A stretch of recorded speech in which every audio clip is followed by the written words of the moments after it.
Welcome to the Killer Innovation Show, the longest continuously produced podcast in history.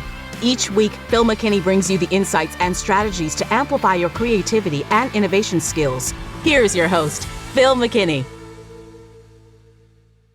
Welcome to this week's Killer Innovation Show. This week, we are going to talk about thinking styles. Which one are you? Do you know what I mean when I say thinking styles? What I'm talking about are really fundamentally two types. Are you more of a convergent thinker or are you more of a divergent thinker? And today we're going to talk about what's the difference between the two, the fact that actually both are important, and even though you may have a dominant style, you can actually practice the other. We're going to prioritize, though, divergent thinkers.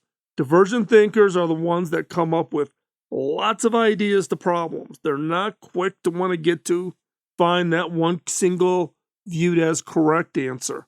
They're willing to experiment. They're willing to try things. They're diverging in their thinking.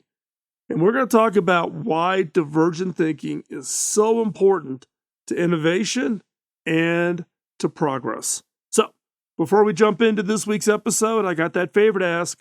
Follow, like, and share. Follow us on social media. Like us, give us a review, give us a thumbs up.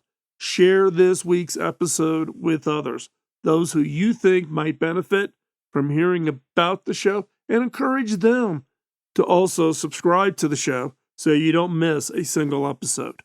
And with that, let's hop in to this week's episode. Humans have always been thinkers. From the time that early humans began to communicate, they were using their brains to figure out how to survive and how to thrive. Over the years, humans have continued to use their brains to solve problems and to create new things. In order to do this, humans have had to learn how to think in different ways. Interestingly, humans are not the only animals that think. Ravens, for example, are known for being very clever birds. They can solve problems and even use tools. However, humans still outrank all other animals when it comes to thinking ability. This is largely because humans have the ability to think abstractly. We can imagine things that don't exist and come up with solutions to problems that do not have a straightforward answer. Now, what about computers? With thinking, humans and computers have some similarities, but also some significant differences. Both humans and computers can solve problems, although humans are better at abstract thinking, while computers are better at logical thinking. Computers can come up with ideas that are based on logic and data, but they cannot come up with ideas that are totally new and original. This is one thing that will always set humans apart from machines: our ability to think creatively and come up with new solutions to problems. Now, there are many thinking styles, but they are broken down into two fundamental ways that humans think: convergent thinking and divergent thinking. Convergent thinking is focused and goal-oriented. You are converging down to the one single answer. It is good for solving problems that have a single correct answer. Now, most people think in convergent way most of the time. Why? Because our schools and workplaces reward people who come up with the one right answer. However, in order to innovate and create, we need people who can think in divergent ways. Divergent thinking is more open-ended and exploratory. You are diverging. You are looking at a wide range of possible answers. It is good for solving problems that have the multiple correct answers. We often use this type of thinking in creative professions where people are encouraged to come up with new and innovative ideas. Both convergent and divergent thinking are important. The best way to solve a problem is to use both types of thinking together. Start by using divergent thinking to explore different possibilities, to come up with new and as many different innovative ideas. Then, by using convergent thinking, you can narrow down your options and find the best solution. So let's dig in. What about convergent thinking? Convergent thinking is a problem solving approach that involves generating one correct solution to a problem and then creating plans for action. Some of the characteristics of convergent thinking are: first, it's logical and systematic. This means that convergent thinkers approach problems in a step by step manner, analyzing all the data before coming to a conclusion. Second, they are analytical. They like to break down the problem into smaller parts so that they can understand them better. Third, they are objective. They make decisions based on facts and data, not emotion and personal opinions. And finally, they are decisive. They know what they want and they go after it aggressively. Now, there are limitations of convergent thinking. While convergent thinking is an important skill, it has some meaningful, significant limitations. First, it can be rigid and inflexible. Convergent thinkers often have trouble adapting to new situations or changing their minds once they've made a decision. Second, they can be restrictive. They often focus too much on the details and lose sight of the bigger picture. And finally, it can be boring. It can be repetitive and unchallenging, leading to stagnation and a lack of creativity. So, what about divergent thinking? We need people with divergent thinking skills to create and to innovate. Divergent thinkers think outside the box and come up with many possible solutions to a problem instead of just that one idea like convergent thinkers do. They explore all angles in order to find something new and different about any given situation, which can lead them down the paths not taken by others before. Essentially, if we want our world's progress made, we need to move quickly enough. We need divergent thinkers. So, what are some characteristics of divergent thinking? First, it is creative. Divergent thinkers think outside the box and come up with ideas that no one else has thought of before. Second, it's flexible. Divergent thinkers are able to adapt easily to new situations. They can change their minds easily when necessary. Third, it's open-minded. Divergent thinkers are willing to consider different points of view and explore alternative solutions. And fourth, it is challenging. Divergent thinking can be frustrating because it involves taking risks and stepping out of our comfort zone. Now, there are some limitations to divergent thinking. While divergent thinking is essential for innovation, it does have some of its own constraints and limitations. First, it can appear disorganized. Divergent thinkers often have trouble staying focused on one task or goal. Second, it can appear undisciplined. Divergent thinkers may start projects but never finish them because they get sidetracked easily. And finally, it can be chaotic. Divergent thinking can lead to a lot of confusion and may not always result in a single clear solution. But the fact is we need more divergent thinkers. Since convergent thinking is the most common form of thinking, we need to put effort into expanding our thinking styles by building up divergent thinkers. The first step in improving your divergent thinking skills is to understand the different types of divergent thinking. There are ideators, connectors, and analogizers. Now, that may not sound like a word, but actually, if you look it up, it is. Ideators come up with lots of ideas. Connectors connect ideas together, and analogizers see similarities between ideas. You need all three. To improve your divergent thinking skills, you need to practice and become proficient in all of these types of divergent thinking skills. So let's dive into each one. The ideator. To be a successful divergent thinker, you need to be an ideator, the ability to constantly generate new ideas. The best way to do this is to have tools or methods that you can use to stimulate your creativity.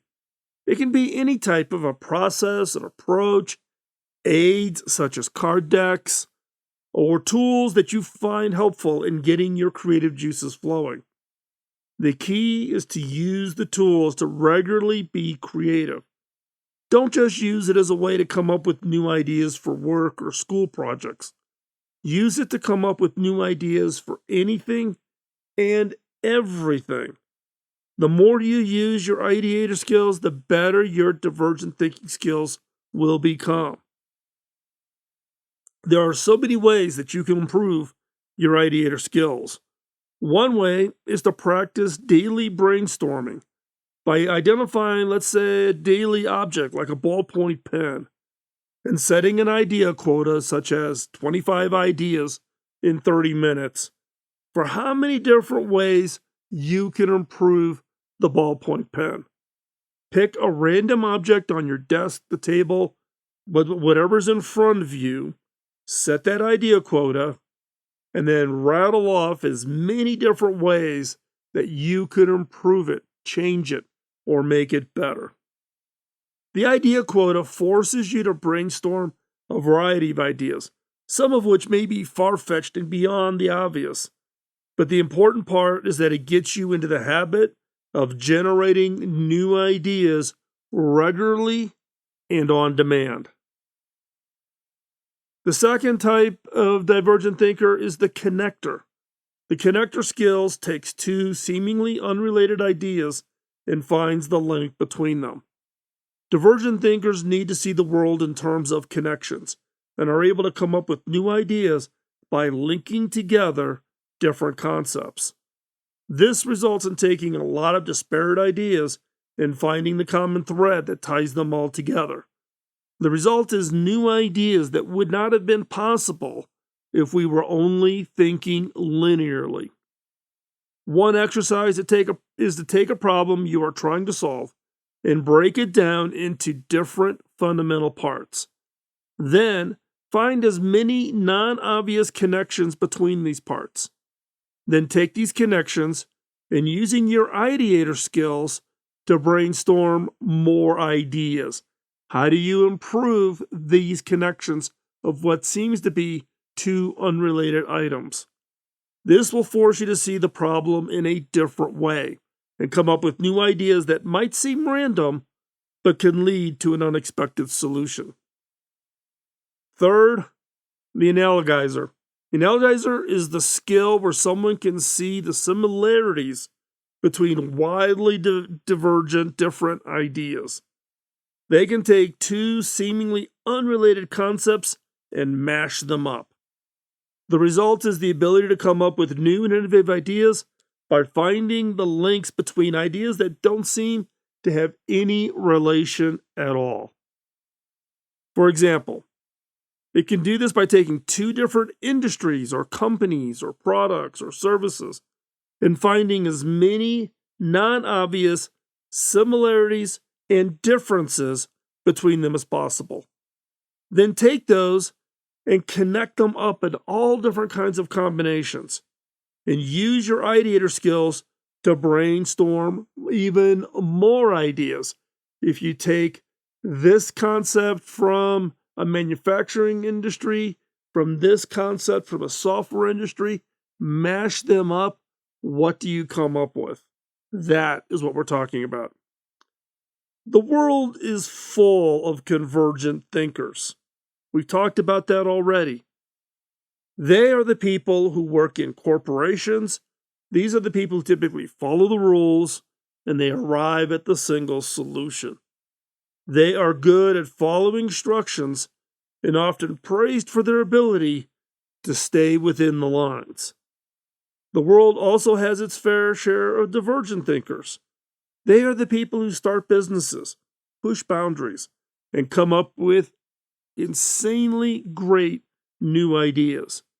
They are often praised for their creativity and innovation. Divergent thinkers are critical to innovation and progress. Corporations, any organization, government, non-government, profit, nonprofit, rely on convergent thinkers to maintain efficiency and consistency.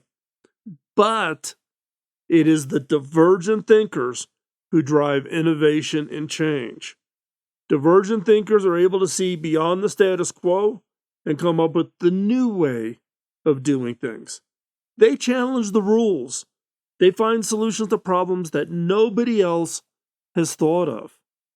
Divergent thinkers help businesses stay ahead of the competition by coming up with new ideas that no one has ever thought of before. They help businesses stay innovative and relevant in today's constantly changing world. As a result, businesses that want to succeed must embrace divergent thinking and encourage their employees to think creatively.